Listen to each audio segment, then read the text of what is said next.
This video is brought to you by Squarespace, the all-in-one platform for building your beautiful website, portfolio, or online store.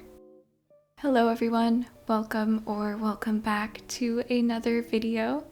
Today is going to be a fun one because the lovely people over at Arrtx sent me their new 48 color oil pastel set to try. I am always so excited for any excuse to use oil pastels, so I am really looking forward to this one. They also sent me this extra box of 10 white oil pastels, which is so nice because white oil pastels always tend to go first. Okay, so let's take a look at the 48 colors that come in the set. There's a pretty good selection here. You guys probably already know, but I'm very excited about these lavender colors down here. I'm pretty happy with the color selection overall. I don't think there are a ton of colors that really lend themselves to portraits. We have a few up here, a few very red leaning ones here, and the ones at the bottom here might be a little dull for skin, but we'll have to see when we swatch them. Of course, any color can be a portrait color, blue, green. It all depends on the lighting on the subject. So let's give these all a quick swatch and then I'll figure out what I want to make with them. While swatching, I was really attracted to all of the blues and greens in this set, so I wanted to choose something that would highlight these colors well.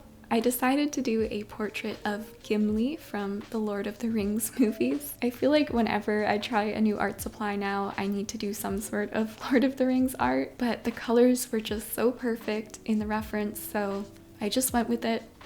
I kind of abused the paper with my eraser and pencil, so I ended up using a light box to trace my drawing on a fresh sheet of watercolor paper. This paper is technically hot press, but it still has some texture for the oil pastels to grab on. And then I wanted to tone the paper so that if I missed any spots with the oil pastels, there wouldn't be a stark white showing through the cracks. So I did a wash of green watercolor and I let it completely dry before starting the piece with a little bit of colored pencil. I've learned since the last oil pastel video that I made that colored pencils and oil pastels go really well together. I like to use the colored pencils to get some details down first that would be next to impossible to do with oil pastels alone, but I really don't like to go overboard with this because I like my oil pastel paintings to feel like an oil pastel painting with big chunky strokes of color.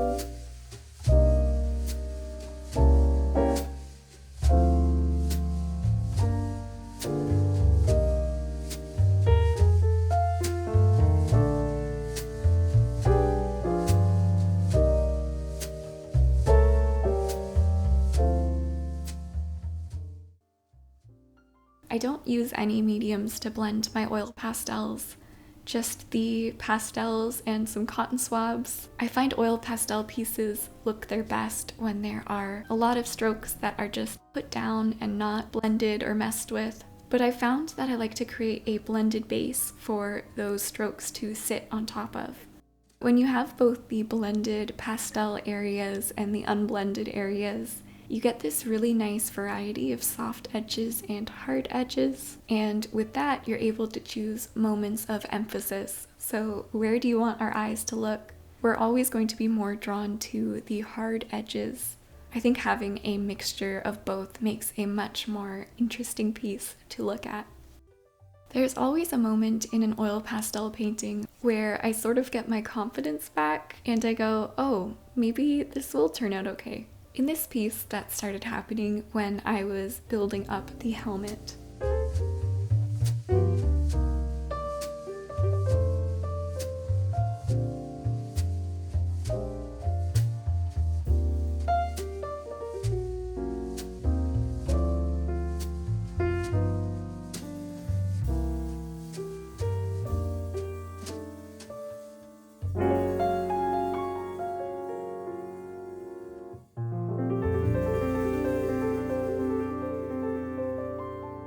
Before we go any further, I'd like to thank the sponsor of today's video, Squarespace. So I've been using Squarespace to host my website for over a year now, and I have been so happy with them since day one. They make it super easy to create a beautiful website with their wide range of ready-to-use templates. Their templates are honestly great on their own, but can also be completely customized to your liking. You don't need to know how to code or anything like that. I am not the most tech-savvy person, and I've just found using Squarespace so easy and intuitive. They also have so many cool design elements that you can use. For example, on my homepage, I have a link to my brush set that is coming out soon. And I added this little bunny from the brush set's packaging that moves as you scroll, and I just thought that was a really interesting element that I was able to add. But the main reason I chose Squarespace way back was because of their great online store feature. I know that starting an online store can be scary because I've been there, but Squarespace makes it so easy to sell physical goods, digital products, and even services online. I'm actually just about to reopen my store on July 22nd. More prints, stickers, and originals are going to be added, but I just love how beautiful and professional everything looks. It was really a no-brainer for me to use Squarespace again for my store relaunch, so I am so happy to be sponsored by them today. You can go to squarespace.com for a free trial, and when you're ready to launch your site, go to squarespace.com/EmilyHughes to get 10% off your first purchase of a website or domain. Thanks again, Squarespace, for supporting this channel, and let's get back to the art.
I think the macaron pink, lavender, and tender green ended up being my favorite. They're just beautiful pale colors. I also ended up really liking the watermelon red. It's a very interesting red that I definitely don't have in my collection, and I surprised myself by using it quite a bit.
wanted to render the beard and background in a more abstract way with a lot less detail, so that the face and the eyes would be the star of the show. I was squinting at the reference pretty much the entire time so that I wouldn't get too carried away in the details, because that's just really not what oil pastels are all about. I find if you get too caught up in the details, you're just not gonna have a good time. A lot of the finicky details are really unnecessary and don't need to be depicted for the piece to be a success.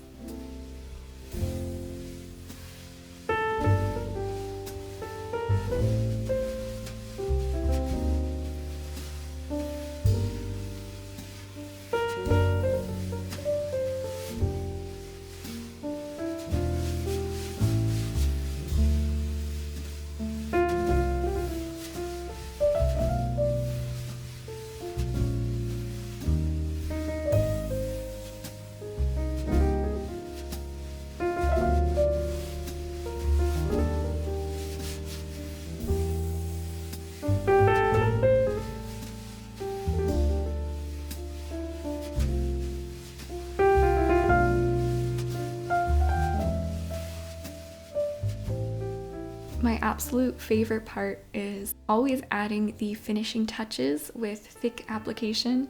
I like to add what I call confetti to some of my pieces, and sometimes this is just little spots of surprising colors throughout the piece, or sometimes it ends up being literal confetti or sprinkles over the entire piece, and that's what it ended up being in this one. I know some people might think it's too much, you know, don't gild the lily, don't overdo it, but I just can't help myself, and there's just something about Gimli being surrounded by confetti that just brings me so much joy. And that's one thing I've learned over the past year, is to just do what makes you happy in your art. I think it always really shows through in the end result.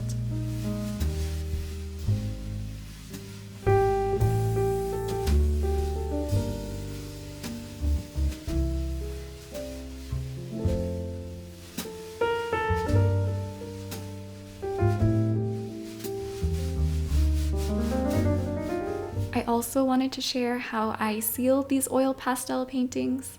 I didn't film it, but I use a few layers of a spray Sennelier fixative, and it works incredibly well, like surprisingly well. And I also store them between sheets of glassine, and I haven't had any issues with any of my oil pastel paintings transferring or smudging. They all look exactly the same as the day I finished them. So I think that is it for this video. I'd love to know what you think of this piece. The Arrtx oil pastels were really lovely and a great addition to my collection. I didn't come across any faults with them. It was just a good, solid set of oil pastels. Thank you, Squarespace, for sponsoring this video. Thank you also to my channel members and my patrons over on Patreon. Your support truly means the world to me. I will seriously never get over it. Thank you so much. Remember to subscribe if you haven't already. I have plenty of art videos on this channel for you to watch. And I will see you all very soon with another one. Bye-bye.